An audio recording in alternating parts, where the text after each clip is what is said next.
मजबूरी या शौक, सीधी सादी सी रोली की शादी सिड से तय होती है। शादी के बाद तुम नौकरी करना चाहोगी? नहीं नहीं, बिल्कुल नहीं। वैसे मैं ये नहीं कहती कि नौकरी करना ठीक नहीं है, लेकिन पर्सनली मैं ये सोचती हूँ कि मैं गृहिणी बनूंगी। हाँ हाँ, क्यों नहीं। गृहिणी बनना भी आसान नहीं है। एक सफल परिवार चलाना किसी देश को चलाने जितना ही कठिन है। रोली को सिड का साथ और बात दोनों अच्छी लगती है, और फिर वो दिन भी आ जाता है जब दोनों की शादी हो जाती है। शादी के बाद ये क्या, सारा दिन किचन कपड़े और चार दीवारों के आगे पीछे घूमती रहती है। जा बाहर निकल कर देख, कितनी स्मार्ट लगती हैं वो औरतें जो नौकरी करती है। हाँ, अच्छी तो लगती है सासू माँ, लेकिन मैं नौकरी नहीं कर सकती। मेरा मन घर के कामों में ही लगता है। अरे मेरी बेटी तो कमाती है, अपने को फिट भी रखती है और सास को भी खूब शॉपिंग करवाती है। अच्छी बात है ना सासू माँ। मैं तो जो है उसी में संतोष मान लेती हूँ। बरकत होनी होगी तो इसी में भी हो जाएगी। ये बोलकर रोली चली जाती है। एक दिन सास की सहेली घर आती है, जहाँ रोली उन्हें चाय के साथ कई तरह के पकवान बनाकर खिलाती है। अरे वाह, तेरी बहू तो बहुत गुणी है। कितना सब बनाकर ले आई। मेरी वाली तो ऑफिस से आकर 2 रोटी ही सेक दे तो समझो एहसान कर दिया। अरे ऐसा ना बोल। तेरे घर में 2 कार, 4 मंजिला मकान, और तेरे लिए जो वो अपने पैसे से साड़ी लाती है वो भी तो कितनी कीमती होती है। अरे मेरी वाली तो बस सारा दिन इन्हीं 2 कमरों को ताजमहल बनाने में लगी रहती है। सहेली चली जाती है। कुछ समय बाद रोली को एक सुंदर सी बेटी होती है। अरे क्या सारा दिन उस बच्चे में लगी रहती है। माँ, मुझे ना 1 मिनट भी छोड़ने का मन नहीं करता। देखिए ना, कितनी प्यारी है। मैं ना इस हर पल को एंजॉय करना चाहती हूँ। अरे हाँ हाँ, हमने भी बच्चे पाले हैं। हम भी जानते हैं कि कितने प्यारे होते हैं, और अपने बच्चे को बढ़ता हुआ देखना कितना अच्छा लगता है। लेकिन एक दिन अचानक और रोली, एक बहुत बड़ी घटना हो गई। एक शॉर्ट सर्किट से पूरी दुकान जल गई। ओह, अब अब क्या, कुछ समझ में नहीं आ रहा कि कैसे घर चलेगा। घर की पूरी गाड़ी पटरी पर लाने के लिए कई साल लग जाएंगे, और वापस पहले जैसे होने में भी बहुत टाइम लग जाएगा रोली।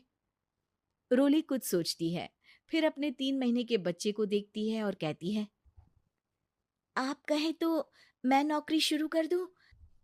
माँ मुन्नी को देख लेगी, फिर शाम को तो मैं घर आ ही जाऊंगी।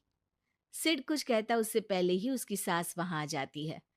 अरे हाँ हाँ, अब भी तुझे नौकरी करने के लिए पूछना होगा। अरे घर पर इतनी बड़ी विपदा आ गई है, तू है कि बच्चे का मुंह देख रही है। अरे क्या मुझ पर भरोसा नहीं है? अरे नहीं नहीं माँ जी, ऐसा क्यों बोल रही हैं आप? फिर क्या था, सिड से पूछकर 3 महीने की बच्ची को रोली सास के पास छोड़कर चली जाती है। शाम को ऑफिस से आने पर अरे सारा दिन इसने तो चैन नहीं लेने दिया, बस गोदी में ले लेकर घूमती रही। हाथ दर्द हो रहा है। बहू को बहुत गिल्ट फील होता है, लेकिन जब वो घर की हालत देखती है तो चुप रह जाती है। ऑफिस में सहेली कहती है, अरे रोली, तेरी तो बच्ची छोटी है ना, कैसे मैनेज करती है? कैसे मतलब? घर पर रहती है वो अपनी दादी के साथ। ओ यार, कितनी अच्छी है तेरी सास। मेरी सास को जब पता चला कि मैं नौकरी ज्वाइन करने की सोच रही हूँ, वो तो सीधे अमेरिका चली गई मेरी ननद के पास। अच्छा, फिर तू कैसे मैनेज करती है? अरे मैंने तो फुल टाइम मेड रख ली है। ओहो, वो तो बड़ी महंगी होगी ना? हाँ यार, लेकिन कमाई भी तो हो रही है ना। यार, मैं तो कभी अपना बच्चा इनके मम्मी पापा के पास ना छोड़ू। प्यार दुलार में खराब कर देते हैं ये दादा दादी बच्चे को। नहीं नहीं, मुझे अपनी सास पर पूरा विश्वास है। जो मेरे पति को इतनी अच्छी शिक्षा के साथ बड़ा कर सकती हैं, वो मेरी बच्ची को कभी नहीं बिगाड़ेगी। खैर, रोली की इस सोच से उलट पड़ोसियों के बीच हाथ में बच्ची पकड़े रोली की सास कहती है, अरे क्या बताऊं, सारा दिन बहू बाहर रहती है। पहले अपने बच्चे पालो, फिर बच्चों के बच्चे। अरे अपना जीवन तो कुछ रहा ही नहीं। अरे नहाने भी जाती हूं ना तो इसे साथ रखती हूँ, कल को कहीं गिर गई या चोट लग गई तो बहू तो हमारी खाल उखाड़ लेगी ना। अरे ऐसा भी क्या डरना बहू से, नौकरी थोड़ी की है उसकी। अब क्या बताऊं, पढ़ी लिखी लड़कियां हैं आजकल की। चलो चलती हूँ, सब्जी बनाने का वक्त हो गया है। बच्चे आएंगे तो खाना तो बना मिले। सास ये बोलकर वहां से चली जाती है कि तभी रोली ऑफिस से घर पहुंचती है। बाहर पड़ोसियों को देखकर, नमस्ते आंटी जी, कैसी हैं आप? अरे बहुत अच्छी हूँ, लेकिन तेरी किस्मत तो सबसे अच्छी है। क्या सास पाई है, मोती दान किए होंगे तूने। तेरा बच्चा भी देखती है, खाना भी बनाती है। बेचारी बहुत काम करती है तेरी सास। हाँ आंटी, सही बोल रही हैं आप। अब ऑफिस भी दूर है तो आने जाने में वक्त चला जाता है। खैर चलती हूँ। हाँ हाँ बेटा जाओ, गर्मा गर्म खाना खाओ।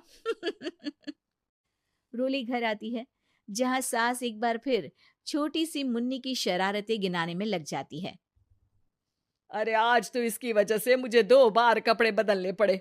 बार बार पानी गिरा दे रही थी। दोपहर में थोड़ा सोचा कि आराम कर लूं तो दूध के लिए रोने लगी। हाय, मैं तो परेशान ही हो गई। रोली को सास की बात अब कुछ अजीब लगती है, पर वो जल्दी से कपड़े बदलकर किचन में जाकर रोटियां बनाने लगती है। सारा महीना काम करने के बाद रोली को सैलरी मिलती है। वो पैसे लेकर सीधे सास के पास जाती है। माँ जी, ये मेरी सैलरी। आपने हर कदम में इस घर का साथ दिया। मैं नौकरी करने के पक्ष में नहीं थी। मैं तो अपने बच्चे को बढ़ता देखना चाहती थी। मैं थोड़े में भी खुशी थी। कभी मैंने आपको किचन में पैर नहीं रखने दिया था। घर की मुसीबत नहीं आती तो मैं कभी इन जिम्मेदारियों को आप पर पड़ने नहीं देती। अब सास समझ चुकी थी कि उसकी गलती कहाँ है। हाथ में पैसे देखकर कहती है, मैं पढ़ी लिखी नहीं थी तो पति ने भी कभी पैसे हाथ में नहीं रखे। बेटे ने भी गल्ला संभाला, लेकिन तूने मुझे समझा। ये मेरा सम्मान है कि एक बहू होकर तूने पूरी सैलरी मेरे हाथ में रखी बेटा।